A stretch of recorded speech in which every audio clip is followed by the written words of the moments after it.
ಇನ್ನು ಐಶ್ವರ್ಯ ಗೌಡ ಕೋಟಿ ಕೋಟಿ ಚಿನ್ನ ವಂಚನೆ ಕೇಸ್ನಲ್ಲಿ ಇವತ್ತು ಎರಡನೇ ಬಾರಿಗೆ ಮಾಜಿ ಸಂಸದ ಡಿಕೆ ಸುರೇಶ್ ಇಡಿ ಮುಂದೆ ಹಾಜರಾಗಿದ್ದಾರೆ.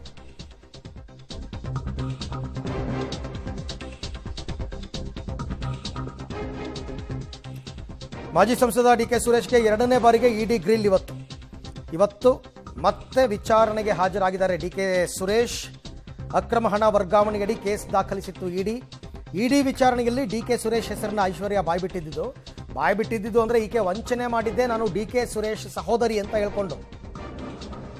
ಆಗಲೇ ಡಿಕೆ ಸುರೇಶ್ ಒಂದು ಕಂಪ್ಲೇಂಟ್ ಕೂಡ ಲಾಡ್ಜ್ ಮಾಡಿದ್ರು ಈಕೆಯ ವಿರುದ್ಧ. ಇವತ್ತೇನೋ ಒಂದಷ್ಟು ದಾಖಲೆಗಳ ಜೊತೆಗೆ ವಿಚಾರಣೆಗೆ ಹಾಜರಾಗಿದ್ದಾರೆ ಡಿಕೆ ಸುರೇಶ್ ಅಂತ ಗೊತ್ತಾಗಿದೆ. ಯಾಕೆಂದರೆ ಮೊದಲನೇ ಸರ್ತಿ ಅವರು ಹಾಜರಾಗಿದ್ದಾಗಲೇ 6-7 ಗಂಟೆಯ ಡ್ರಿಲ್ ಆಗಿತ್ತು. ಅದಾದಮೇಲೆ ಅವರಿಗೆ ಕೆಲವು ಡಾಕ್ಯುಮೆಂಟ್ಸ್ ಏನೋ ತರೋದಕ್ಕೆ ಹೇಳಿದ್ರು ಅಂತ ಅನಿಸುತ್ತೆ, ಬ್ಯಾಂಕ್ ಸ್ಟೇಟ್ಮೆಂಟು ಅದು ಇದು ಇರಬೇಕು ಮೋಸ್ಟ್ಲಿ. ಈಗ ಎಲ್ಲ ದಾಖಲಾತಿಗಳ ಸಹಿತವಾಗಿ ಎರಡನೇ ಬಾರಿಗೆ ಡಿಕೆ ಸುರೇಶ್ ವಿಚಾರಣೆಗೆ ಬಂದಿದ್ದಾರೆ. ಶಾಂತಿನಗರದಲ್ಲಿರ್ತಕ್ಕಂಥ ಇಡಿ ಕಚೇರಿಗೆ ಬಂದು ಈಗಾಗಲೇ ಅವರು 11 ಗಂಟೆಗೆಲ್ಲ ಅಪಿಯರ್ ಆಗಿಬಿಟ್ರು. ಇನ್ನೂ ಮುಂದುವರೆದಿದೆ, 2 ಅವರ್ಸ್ ಆಯಿತು ಹೆಚ್ಚು ಕಡಿಮೆ.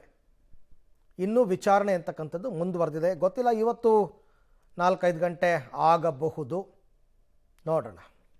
ಈ ಬಗ್ಗೆ ಮತ್ತಷ್ಟು ಮಾಹಿತಿ ನನ್ನ ಕೊಲೀಗ್ ನರಸಿಂಹಮೂರ್ತಿ ಅವರಿಂದ ಪಡ್ಕೊಳ್ಳೋಣ. ಮೂರ್ತಿ, ಮೊದಲ ಬಾರಿಗೆ ಹಾಜರಾಗಿದ್ದಾಗ ಅವ್ರಿಗೇನಾದರೂ ಒಂದಷ್ಟು ಡಾಕ್ಯುಮೆಂಟ್ಸ್ ತನ್ನಿ ಅಂತ ಹೇಳಿದ್ರಾ ಅಥವಾ ಸೆಕೆಂಡ್ ಟೈಮ್ ಬರಬೇಕು ಅಂತ ಹೇಳಿದ್ರಾ? ಇವತ್ತು ಮತ್ತೆ ವಿಚಾರಣೆ ಕರೆದಿರೋದರ ಹಿನ್ನೆಲೆ ಏನು?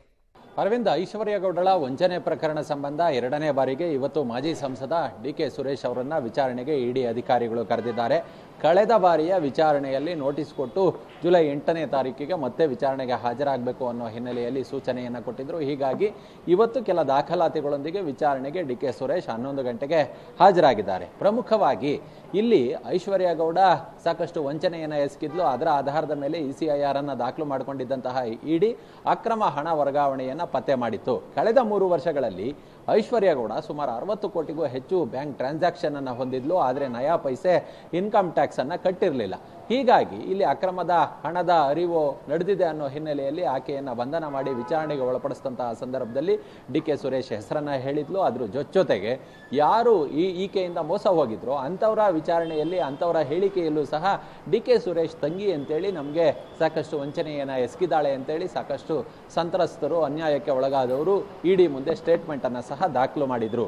ಹೀಗಾಗಿ ಇದರ ಆಧಾರದ ಮೇಲೆ ಸತತ 6.5 ಗಂಟೆಗಳ ಕಾಲ ಕಳೆದ ಬಾರಿ ಡಿಕೆ ಸುರೇಶನ್ನ ವಿಚಾರಣೆಗೆ ಒಳಪಡಿಸಿದಂತಹ ಸಂದರ್ಭದಲ್ಲಿ ಡಿಕೆ ಸುರೇಶ್ ಹಾಗೆ ಐಶ್ವರ್ಯ ಗೌಡ ನಡುವಿನ ಸಂಬಂಧ, ಹಣಕಾಸು ವ್ಯವಹಾರ, ಹೀಗೆ ನಾನಾ ಆಯಾಮಗಳಲ್ಲಿ ಪ್ರಶ್ನೆಯನ್ನ ಕೇಳಿದ್ರು. ಮತ್ತಷ್ಟು ವಿಚಾರಣೆಯ ಅಗತ್ಯತೆ ಹಿನ್ನೆಲೆಯಲ್ಲಿ ದಾಖಲಾತಿಗಳೊಂದಿಗೆ ವಿಚಾರಣೆಗೆ ಹಾಜರಾಗಬೇಕು ಅನ್ನೋ ಹಿನ್ನೆಲೆಯಲ್ಲಿ ಇವತ್ತು ಮತ್ತೆ ಬುಲಾವನ್ನ ಕೊಡಲಾಗಿತ್ತು. ಹೀಗಾಗಿ ಕಳೆದ 5-6 ವರ್ಷದ ಬ್ಯಾಂಕ್ ಸ್ಟೇಟ್ಮೆಂಟ್ ಇರ್ಬೋದು, ಹಣದ ವ್ಯವಹಾರಗಳಿರ್ಬೋದು, ಮತ್ತೆ ಆಕೆ ಮತ್ತೆ ಐಶ್ವರ್ಯ ಗೌಡ ಮತ್ತೆ ಡಿಕೆ ಸುರೇಶ್ ಈ ಇಬ್ಬರ ನಡುವೆ ಯಾವುದಾದ್ರು ಹಣಕಾಸು ವ್ಯವಹಾರಗಳು ನಡೆದಿದ್ಯಾ, ಇದಕ್ಕೆ ಸಂಬಂಧಪಟ್ಟಂತಹ ಪೂರಕ ದಾಖಲೆಗಳು, ಹೀಗೆ ಹಲವಾರು ದಾಖಲಾತಿಗಳೊಂದಿಗೆ ಇವತ್ತು ಡಿಕೆ ಸುರೇಶ್ ವಿಚಾರಣೆಗೆ ಹಾಜರಾಗಿದ್ದಾರೆ. ಇಲ್ಲಿ ಡಿಕೆ ಸುರೇಶ್ ತಮ್ಮನ್ನ ತಾವು ಪ್ರೂವ್ ಮಾಡಿಕೊಳ್ಬೇಕು. ಈ ಅಕ್ರಮ ಹಣದ ವರ್ಗಾವಣೆ ಐಶ್ವರ್ಯ ಗೌಡಳ ವಂಚನೆ ಪ್ರಕರಣ ಸಂಬಂಧದಲ್ಲಿ ನನಗೆ ಯಾವುದೇ ಸಂಬಂಧ ಇಲ್ಲ, ನನಗೂ ಆಕೆಗೂ ಯಾವುದೇ ವ್ಯವಹಾರಗಳು ನಡೆದಿಲ್ಲ, ಆಕೆ ಯಾವುದೋ ಒಂದು ದೇವರ ಕಾರ್ಯಕ್ಕೆ ಹೋದಂತಹ ಸಂದರ್ಭದಲ್ಲಿ ಮಾತ್ರ ನಾನು ಆಕೆಯನ್ನು ಭೇಟಿಯಾಗಿದ್ದೆ, ಮತ್ತೆ ಯಾವುದೇ ಹಣಕಾಸು ಆಕೆಯ ವಂಚನೆಯಲ್ಲಿ ನನ್ನ ಪಾತ್ರವಿಲ್ಲ ಅನ್ನೋದನ್ನ ಇಡಿ ಅಧಿಕಾರಿಗಳಿಗೆ ಡಿಕೆ ಸುರೇಶ್ ಮನವರಿಕೆಯನ್ನ ಮಾಡಿಕೊಡಬೇಕು. ಹೀಗಾಗಿಯೇ ಸಾಕಷ್ಟು ದಾಖಲೆಗಳ ಸಮೇತ ವಿಚಾರಣೆಗೆ ಹಾಜರಾಗಿದ್ದಾರೆ. ರೈಟ್ ಮೂರ್ತಿ, ಥ್ಯಾಂಕ್ ಯು ತಮ್ಮೆಲ್ಲ ಮಾಹಿತಿಗಾಗಿ ಧನ್ಯವಾದ. ಸೊ ಗೊತ್ತಿಲ್ಲ ಇವತ್ತಿಗೆ ಮುಗಿಯುತ್ತಾ ಈ ವಿಚಾರಣೆ ಅಥವಾ ಮತ್ತೆ ಸಮನ್ಸ್ ಕೊಡ್ತಾರಾ? ಆರಂಭದಲ್ಲಿ ಡಿಕೆ ಸುರೇಶ್ ಅವರು ಹೇಳಿದ್ರು ನಾನು ಇಡಿ ವಿಚಾರಣೆಗೆ ಸಹಕಾರ ಕೊಡ್ತೀನಿ ಅಂತ. ಅದರ ಪ್ರಕಾರ ಈಗ ಅವರು ಹಾಜರಾಗಿದ್ದಾರೆ.